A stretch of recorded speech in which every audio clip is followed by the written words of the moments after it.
Saudaraku, banjir bandang di Desa Lawe Tua Persatuan, Kecamatan Lawe Sigalagala, Kabupaten Aceh Tenggara mengakibatkan kerusakan pada 21 rumah dan total lumpuhnya transportasi Aceh Tenggara Medan pada Rabu 22 November 2023 sekitar pukul 00 waktu Indonesia Barat. Masto Suparman, penghulu Lawe Tua Persatuan menyampaikan kepada tribungayu.com bahwa banjir bandang tersebut merusak 21 rumah.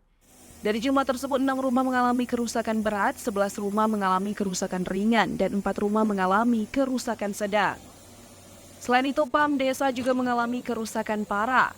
Transportasi antara Aceh Tenggara dan Medan dilaporkan lumpuh total, menyebabkan antrian panjang.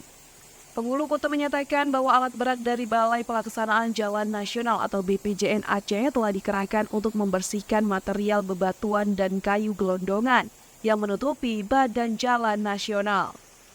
Masyarakat bersama TNI, Polri, dan pihak kecamatan yang dipimpin langsung oleh Kapolsek Lawe Sigalagala, Ibda Puhendri, dan Camat Lawe Sigalagala, Dani Ramadhani ESTP, turut berpartisipasi dalam aksi gotong royong membersihkan jalan nasional yang tertutup lumpur dan bebatuan.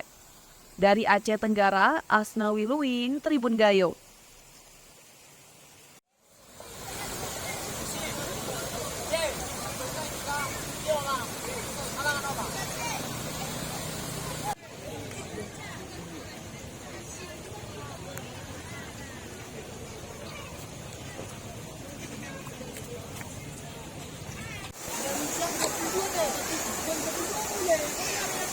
Jam 12 sekarang.